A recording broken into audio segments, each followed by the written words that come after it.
or you see a foreigner in the kitchen before you can believe that, good food is going to come out of that kitchen.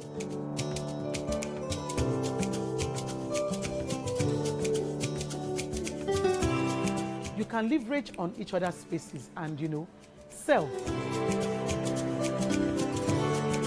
We believe in Nigeria, right? We believe that Nigeria can get better. We, the youth, are the ones that can make it better. And my products are proudly made in Nigeria.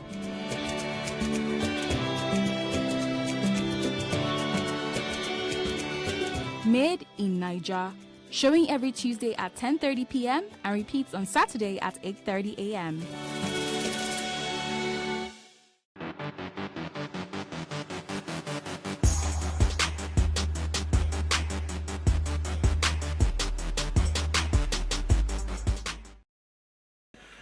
Thanks for staying with us. As much as we have representation of women in tech, we can't help but visualize men when we think about tech, and we believe this is as a result of absence of efficient brand positioning for women. So how we showcase women in tech should be more detailed and focused on achievements, success rates, and impact. Ultimately, this would improve innovation in tech while bridging the gap, the gender gap. Now, so do you think this is achievable, right? If we say we want to bridge the gender gap for women and bring them out more, to be a lot more visible, right, when it comes to tech, do you think this is achievable? Now, please, let us hear what you have to say. Remember, you can join the conversation. Send us an SMS or WhatsApp to 081-8038-4663.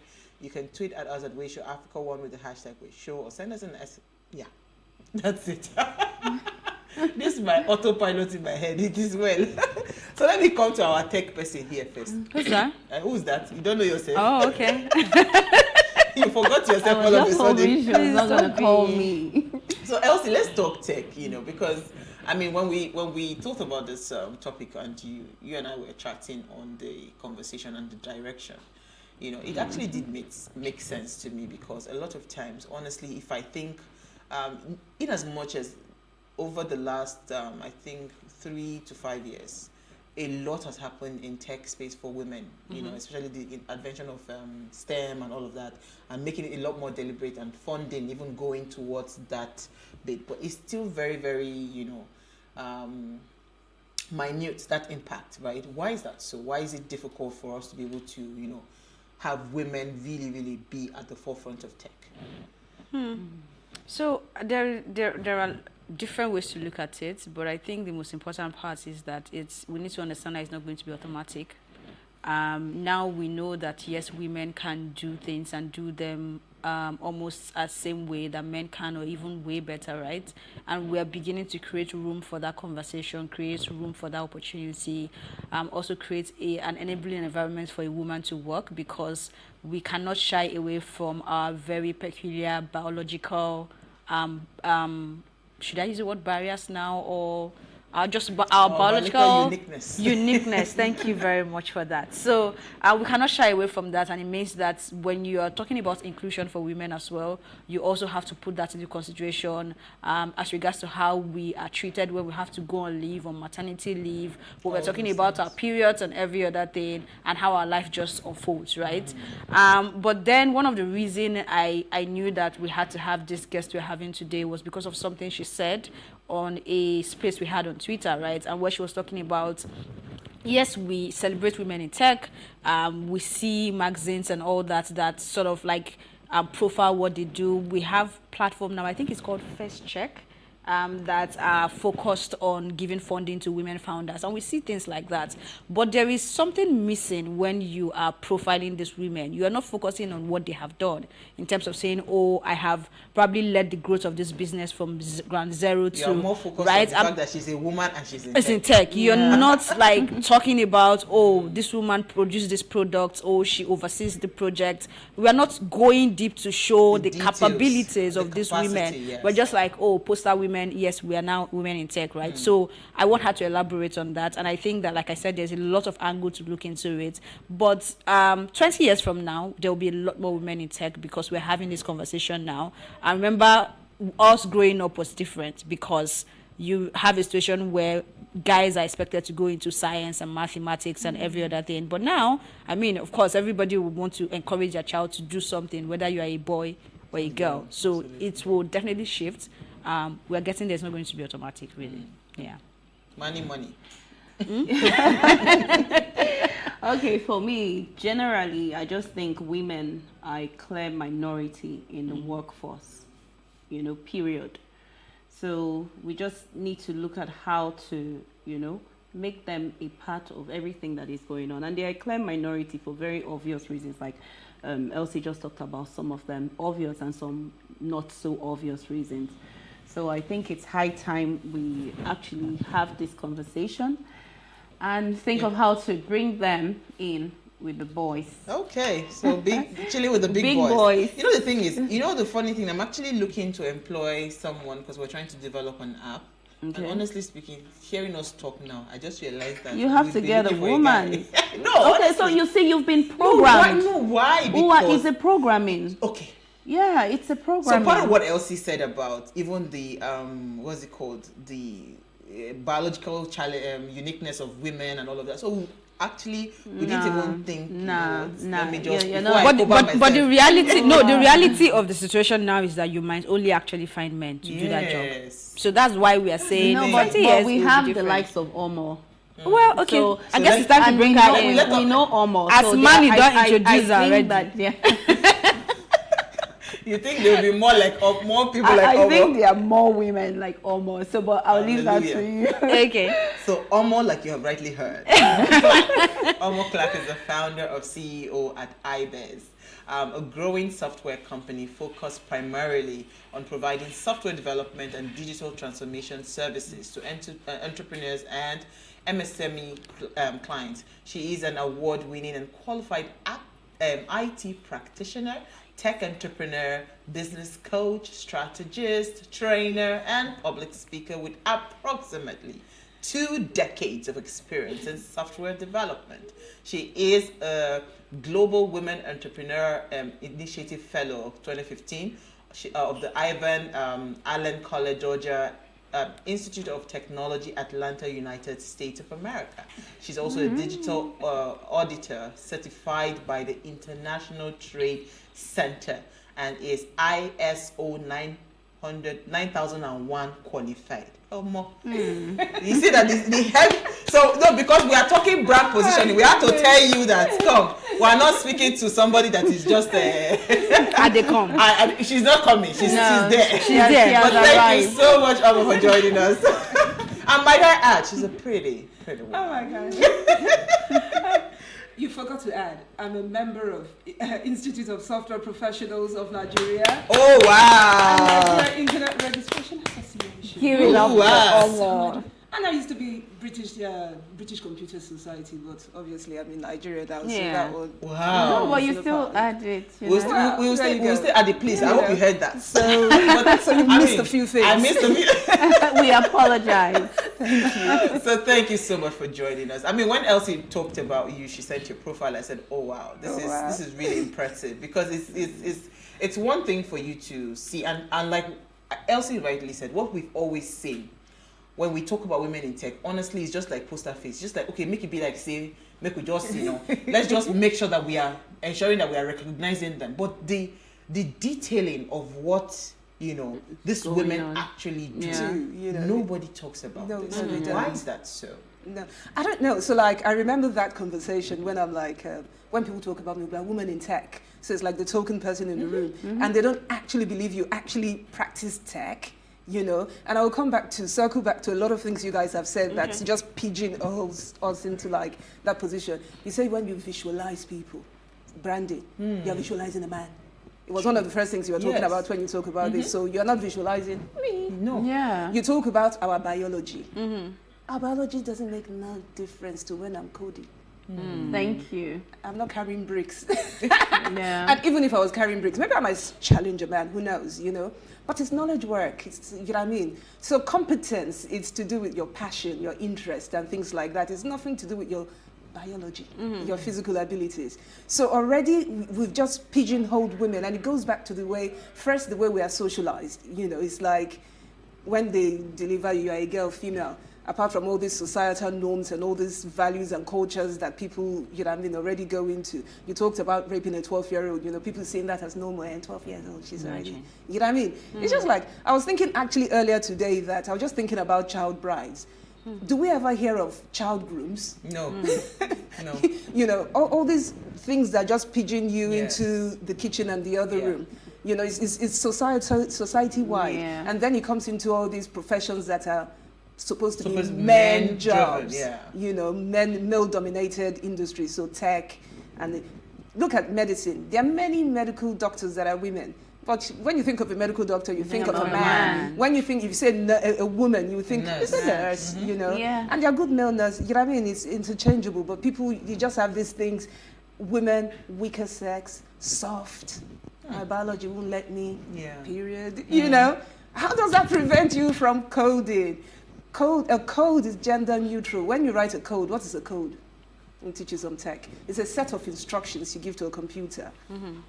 I mean, how does me being a woman prevent me from writing a set of instructions to a computer? Like the end result, they will not know whether it was a woman that wrote this coding or a man. When you're thinking of that app developer, you didn't think about me doing this for 20 years. When you said 2 decades, I finished my master's in 2001 in tech, in IT, and I've been working in IT since then. In software. So IT is broad, you do many, many things. So I'm in the software part of it. So I've been doing that for 2 decades and building stuff. But, people say, oh, come and talk about women in tech. They don't come. You built Handy Jacks. Well, it's a fabulous thing that you can go and find artisans around you to do work. People are not talking about that one. Oh, you're building lectures for people to find a spare bedroom to rent. They're not talking about that one. What about the app I just launched last week for a hospital? EMR, electronic medical records applications for them to do better. You didn't talk about that, or the one I just did for, is it an insurance company? To manage it. All of that you're not talking about. But all you're talking about is she's a woman in tech, because you're just you have the token women and stuff like that, But then again, it goes back to the way we are socialized. So we are not socialized to do these men jobs. Education-wise, again, when you're there, you are not like veered towards applying for all these things. You can be like, even if some of your parents are really aspirational, they'll say go and study law. They won't say go and study medicine or engineering, no. Abby, am I lying? No, you're not. They'll say go and study law because medicine or engineering might be a little bit too much for you, but you can be a good lawyer. My dad said that. What is this costing us though? Because if we are not projecting the see what you've just said about the apps you've built, for the hospital, for the insurance company and all of that.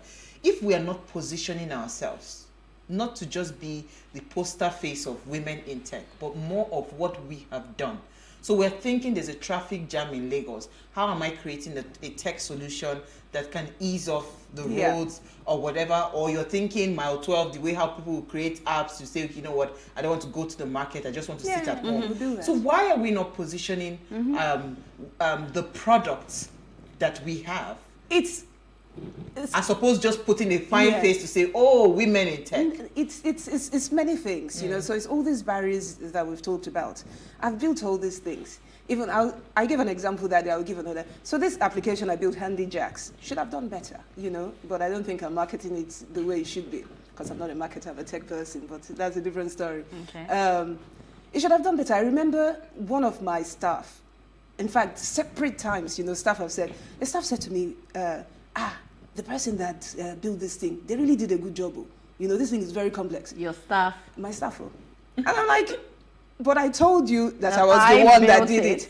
He goes, yeah, but I thought you got somebody to do it. Oh. Okay, I think you should start by telling us. So that's that one. About Handy Jacks. What's that about? Oh, it's an application, www.handy-jacks.com. I saw it. You are able to get plumbers, handymen, to be able to do work. It's for people to find... I actually heard about people to come and do work in their homes. Okay. So I built it, I designed it. It's when I first moved into Nigeria, and over 10 years ago now. It's like everything was just like, I want to find a plumber, you get somebody that just rubbish. You want to find this one, everybody just rubbish. And then actually it's a plumber. I got the inspiration from a plumber. Somebody, it was just really good. His name is Shola. So everybody go and use Shola, So I'm like, Shola, you're so good, How come I've been killing myself people be telling me this is not London, oh. This is Nigeria, you know, just downgrade your expectations. Shall I, how come I've never found anybody like you? I've used like, I mean, painters, you name it. He goes, so he starts laughing. He goes, he went to, I'm like, your Oga that taught you must be really good. And then he goes to me, I didn't have an Oga. School. I went to technical college. I'm like, where? He goes, in Ojo. I'm like, where is it? He goes, Ojo. I'm like, you mean in Nigeria here? He goes, yes. There are technical colleges in Nigeria. Yes, this is my ignorance, you know, so that's my own fault. I didn't know that. And he goes, yeah, he studied, he's a professional plumber, he can do this, starts telling me, so why don't people know you? He goes, because he doesn't have money, he starts telling me all the reasons why. I'm like, wow, what if I build a platform where we can showcase people like you, then when people need your services, they will come and get you. He goes, that would be good. But, like, but you pay money to register. And he goes, how much? I'm like, I don't know, maybe 50K a year. He goes, oh, I can do that. We don't even charge people 50K a year. But yeah, that's how the journey started, you know, and we're where we are today. And we can go a lot further. It's just, you know. So that's where Elsie comes in. Okay, you can help me. But yeah, you were going to ask me a question. Okay, yeah, go ahead. Money. Oh, sorry. Okay, so let's talk about, you mentioned how we were socialized, right? Yes. Can we even begin to correct that? And where do we start from? It starts from, obviously, culture is the way things are done. You know, not being able to, changing your culture is a big thing. But we're talking about branding. Okay. You know, so sometimes with what is a brand? A brand is the perception of who you are. You know what I mean? It's everything about you that makes you uniquely you. So when people look at you, they already form a picture about you. That's your brand. So we don't know it. So every time we're projecting something, you're projecting, you know, that's your brand. So how do we you have to be rebrand intentional. women? So how do we rebrand women? You have to be intentional. So instead of I'm visualizing a man, I'm visualizing a software developer. Thank you. I was You going know, to say gender neutral, use gender neutral terms. So I'm not saying you exclude the men, because somebody asks a question, and I always get that question, do you employ women over men? And I would say I employ the best person for the job. Yeah. You know, I like that. So you start using some of these words. In the home, the parents have to be intentional. Instead of, you can give your child a Barbie doll if that's what they want, or you just let them pick what they want, you know, when you go and pick what you want now, you know, instead of you forcing it down, you're a woman, you should be in the kitchen, you know. Yeah, and then another thing, you know, right now what we're talking about with the women in tech, I think that's another problem. So if we just say people in tech, we can start from there as well. Then you said something, I know it didn't go down well with you. No, the reason we say women in tech is because we want to be intentional about promoting women in tech, just because they are not represented at all. So we want to make sure. Okay, so we're trying to advertise it first. Yeah, we want to be like, you're a woman, just to be like, okay, these are the underrepresented people rather. So to bring them out, you know, people say they were celebrating. I remember myself, they put something, it's a men's day. I'm like, why are we celebrating men's day? Like, oh, because women always celebrate. I'm like, no, women are celebrating because they are underrepresented. So they need something intentional, you know, to bring them out. So the men are celebrated every day. So that's why we don't go to men in tech. You know, we already know they are men. When you are visualizing a man. So when we say women in tech, we want you to intentionally visualize those women. Okay, you know what? Let's go on a very short break because there's something you mentioned I would like to bring back. But we'll do that right after the break. Stay with us. Okay.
All right, thanks for staying with us. Now, if you just tuned in, we're having an amazing chat with Amo on Women in Tech, and we're asking how can we bridge the gap, right? The gender gap in tech should do, even when they also bring them out there. They're trying to push your passion. So it's the same thing I think I have. Yeah, like that too. I agree. So it's They are more focused on their product. I'm Yes. focused on doing the Coding, thing, the yeah. functionality. So if I'm telling you the functionality, and I'm not a marketer type person. Yeah, just There is to that. chip in before you go Yes. on, which is why even now, as people who sort of market this product, we get to let them understand that from the point of you conceptualizing this product, you need a marketer on board. And from that point, you call them a communications specialist and then a marketer. Because if they cannot embody that product as something they can even use and visualize, then they cannot begin to build the personas that should even understand the product. Yeah. So those who really go far with their products, from the word go, begin to spend money on marketing. And it's not exactly Brand and my company brand. I think I Okay, let me ask a question. You know, there's this saying that what a man can do, a woman can do better. So what would you say to encourage young girls, ladies, to go into, you know, like study tech-based courses? You said something, you said you were interested. So Yes. I'm just curious, what got you interested? Because I'm sure we're not very far in age, and you know how we grew up. Well, yeah, but you look good, whatever. So my parents, like you guessed, wanted me to read law. So you're going to study law. You are going to study this. You know, they handed us everything. Yeah. So nowadays things are changing. But what exactly would you say, you know, to encourage girls now to study tech-based courses? STEM, okay, or tech. Okay, something you said earlier, I just remembered, it came back to me because you're like, women are now able to do things that men can do. And I'm like, well, I'm sure we've always been able to do it. No, I said what a man can do. Yeah, not now. Okay, earlier when we on. started, Yeah, okay. earlier on. So they can do it. So it goes back again to your, when I talk about the way we are socialized, it means the way we are brought up. Yeah. You know, it needs to start from the home, from education. So from the home, parents can, you know, let your children follow their passion. If it's to sing, let them sing. If they want to be a model, let them be a model. You know what I mean? If they want to be a tech person, let them be. Yeah, but you can encourage them towards some, you know, like tech you can encourage them by giving them, you know what I mean? In my home, so I'll tell you from my home. Okay. When my mom went to school, so I suppose because of that, she's open to education. You know, my mom went up to master's degree level. So my mom was always like, do what you want to do. You know, as long as you can make money at the back of it, you know. So she was always like that. So I think when I was small, I wanted to be a pilot for a long time. Then, I don't even know why. But then I wanted to be a lawyer. Not because anybody forced me. I just thought I could talk. I'm like, I think I'll make a good lawyer. And then I decided if I didn't actually, before I left Nigeria, for secondary school, I did JAM. I applied to IFE. First choice, second choice, third choice, law. What? Because I wanted to study law, you know. But I didn't study law. I went abroad and I studied business admin, just by chance. You know, my sister was like, go and study accounting. I ended up business admin. So the way I got into it, in my final year project, a friend of mine said to me, I was like, what should I do? I don't know what to do. And he goes, why don't you do something in tech? Because then a lot of people are going into tech. And I'm like, tech, IT. I don't know, IT, that's what I'm like, I don't know anything about IT. And he goes, well, you know, this, that. I'm like, I want to be an HR person. But I'll go into tech. So anyway, you're just trying this. So I'm like, okay, I'll see what I can do to marry tech and HR. So he goes, the tech industry has really changed, you know. A lot of people are becoming more contractors. You can say something about that. So I talked about staffing in the tech industry. So that's what I did for my final year project for 1 year. And at the end of that, I thought, oh, this IT is very interesting. I think this is where I would like to form my career. So I went to do a master's in IT. Okay. And that's how I got into IT. And after my master's, I started working in a software company. That's 20 years ago. So at the end of the day, it was awareness.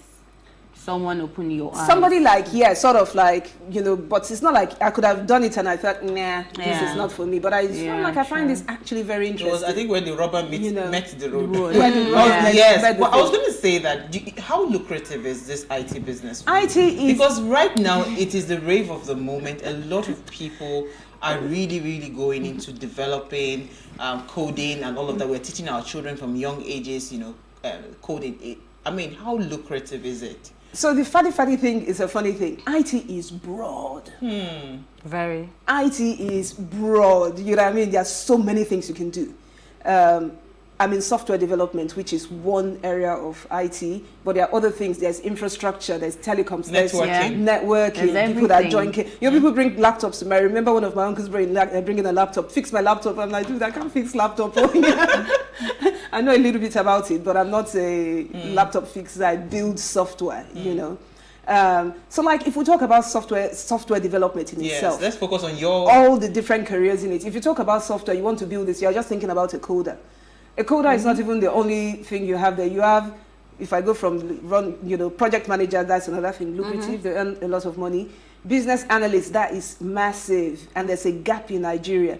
Business analysis is one thing that will make your software product fail, not even the coding. So we need them, and if you go on Google, search abroad, they earn comparative salaries to people that actually code. People that code do 5% of the work, you know. Business analysts are there, software testers, they earn so much money.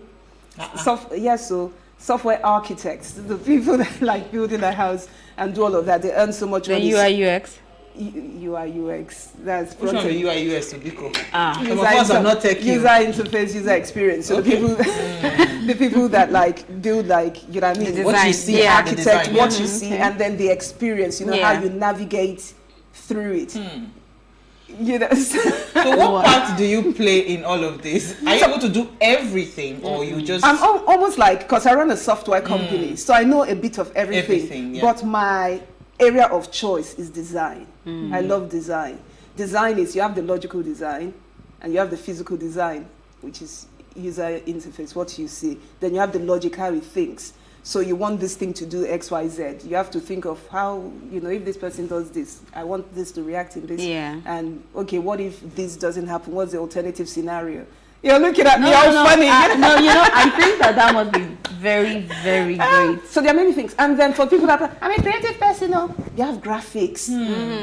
Content is another thing. People that develop content, you know, it's not content development like I'm a content developer, I'm a content writer.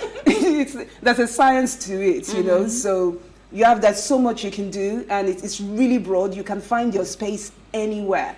If our education curriculum in computer science or IT or digital whatever was a bit better, you know, from primary school you start exposing people to all different things, and they start finding their niche, their area.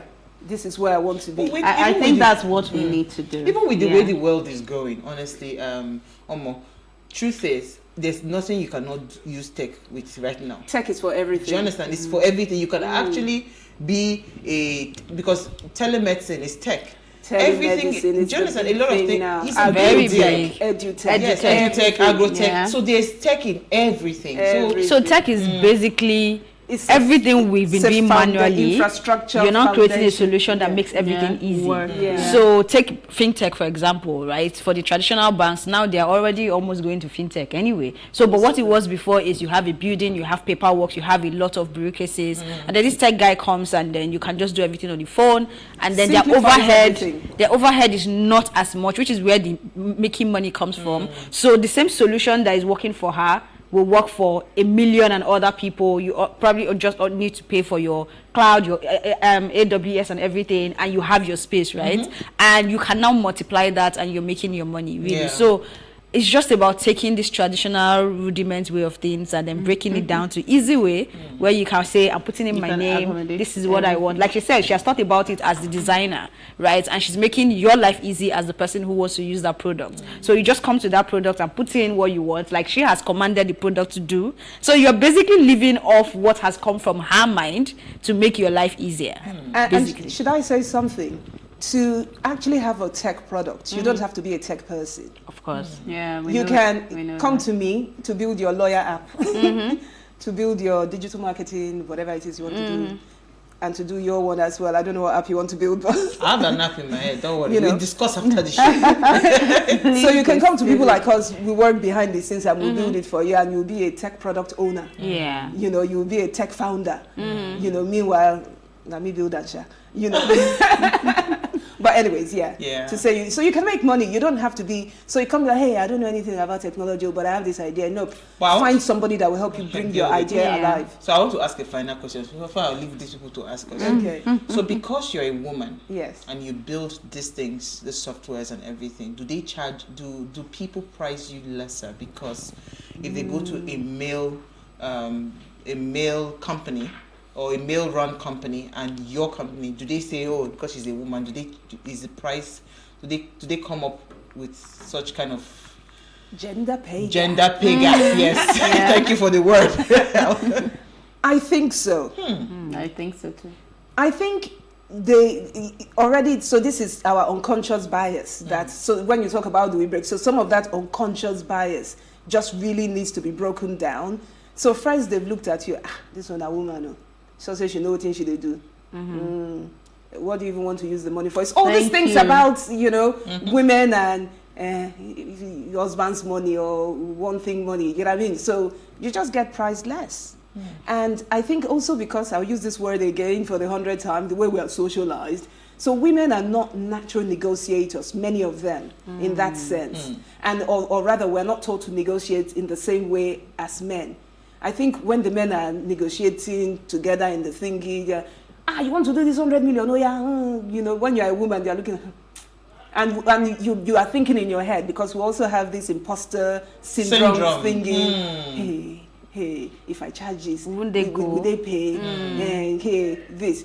A lady was telling me, she was actually interviewing me for her PhD thesis from the UK, but she's a Nigerian. And then she was telling me something she learned.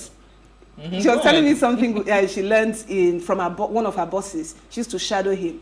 She goes, she never knew that, and she was, quite trying. She did try small, And she goes, she'll go in with this guy, and the guy she'll say to the person, my charge is, for example, 1 million. And the person tries to be, let me take it for 700. Is it 700? Okay. I know somebody that can do it for you for that price. But for me, for the quality, that was the old way. And she was like, this strategy. And she started using that strategy herself, to get the money. And a lot of us women were not. So we need to also get to that point. Women need to help learn themselves, negotiation as well. Learn some certain skills that were not taught to us, because we are taught to cook and clean and manage house and children. On that note, we've had a fantastic conversation. Yes, we have. As always. I'm thinking we have to do more things for women in tech. Thank you so much, Mama. We had a fantastic conversation. Thank you, Manny. So much. Thank you, Elsie Godwin. Thank you. All right, so before we go, do ensure you follow us on Instagram. It's at PlusTvAfrica. You can interact with us further, drop a comment, and more importantly, follow all our social media engagements. Invite your families and friends to watch and follow the conversation. So if you missed today's quote, here it is again. Brand is just a perception, and perception will match reality over time. Sometimes it will be ahead, other times it will be behind. But brand is simply a collective impression some have about a product. This is from Elon Musk. We'll see you guys live on Monday as we bring another great conversation to your screen. I am in a holiday mood.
If it wasn't trending in the entertainment industry, then we'll definitely be talking about it.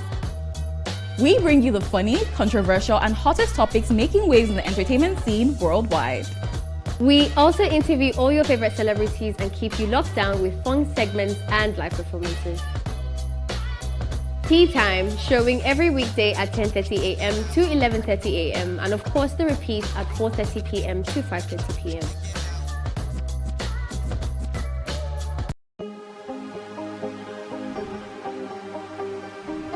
This is it for upcoming artists to blow in Nigeria.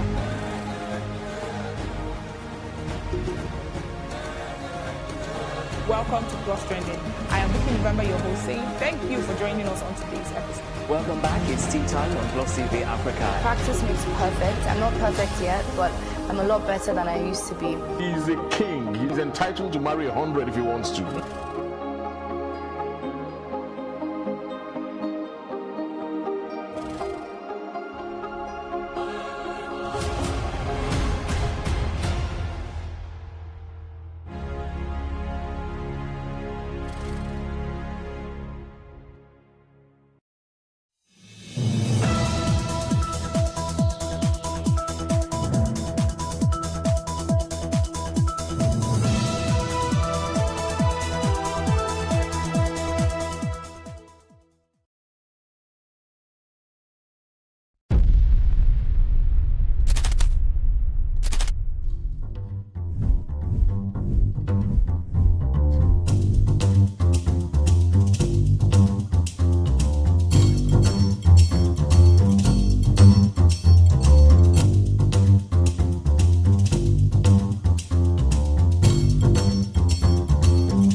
And now, let's join ace broadcaster Mahmoud Akuga as he takes us inside the Niger Delta. Hello out there and welcome to the program. It's Inside the Niger Delta, the authentic voice of Nigeria's oil-rich region. I'm your regular host, Mahmoud Akuga. Today's package is centered on security and development in the Niger Delta. And we kickstart with a report on the hard times members of Bue community in Kana local government area of River State are going through as a result of many years of cold violence in the community. Why would they vote in people that will kill them? Government responsible, because gun cannot be shot within an hour or 24 hours, and government will hear the sound of that gun, and that gun is still lingering. Government is responsible for all that happened in the gun. Next in our lineup is a report on the construction of a 4.5-kilometer road to aid development in Igbedik community, Kolokuma Pukuma local government area of Bayelsa State, by the government of Senator Doye Diri. That we cannot stop Nigerians from celebrating road construction, because where road projects go, do you know what will follow? Development. Finally, in today's package is a commentary on the growing agitation for immediate appointment of a governing board to pilot the affairs of the Niger Delta Development Commission, NDDC. Inside the Niger Delta, the authentic voice of Nigeria's oil-rich region, will be back in just a moment. Don't go away. Niger Delta Development Commission, NDDC, making a difference. Welcome back. It's Inside the Niger Delta, the authentic voice of Nigeria's oil-rich region. Prospective returnees who fled Bue community in Kana local government area of River State following many years of bloody cold clashes in the area are calling for adequate security to enable them settle down and get on with their lives. Correspondent Biola Festus, who visited the community recently, reports that while some displaced persons are willing to return to Bue community, others whose houses were razed down by cultists are left stranded. During the 2019 general elections, hostilities between two rival cult groups engaged in a supremacy battle reportedly intensified in Bowe community, Kana local government area of Rivers State. In their campaign of terror, the cult groups killed many and burnt houses in several attacks and reprisal attacks. For fear of their lives, many residents fled the community and are currently taking refuge in neighboring communities. Right now, Bowe community is a ghost town with visible remains of destroyed buildings. Since assuming office in June last year, Chairman of Kana local government area, Dr. Thomas Barriere, has made efforts to stop the violent Cold War ravaging Bowe community. Residents who fled the community are encouraged to return, but they fear that there is no guarantee for their personal safety and security. Janet Barato, a middle-aged woman whose house was spared during the mayhem, occasionally comes around, but she harbors a deep fear about her personal safety. No, they sleep well, fear, they cast us. Since we fight, we don't get anything. We don't get light. We don't get water. From where we they go, then they worry us, then they kill us. We don't get anything. They run. Many are yet to recover from the emotional distress caused by the recent bloody cult clashes in Bowe community. Some survivors of the mayhem have lost loved ones, while others have nowhere else to go. Even my mother and my father, they killed all of them. Even I'm still outside suffering, planning right house rent for the other side. So I'm still suffering. So I need government to come and help us. Because of fight, we run the heavy fight. And before I come my house, my house don't spoil.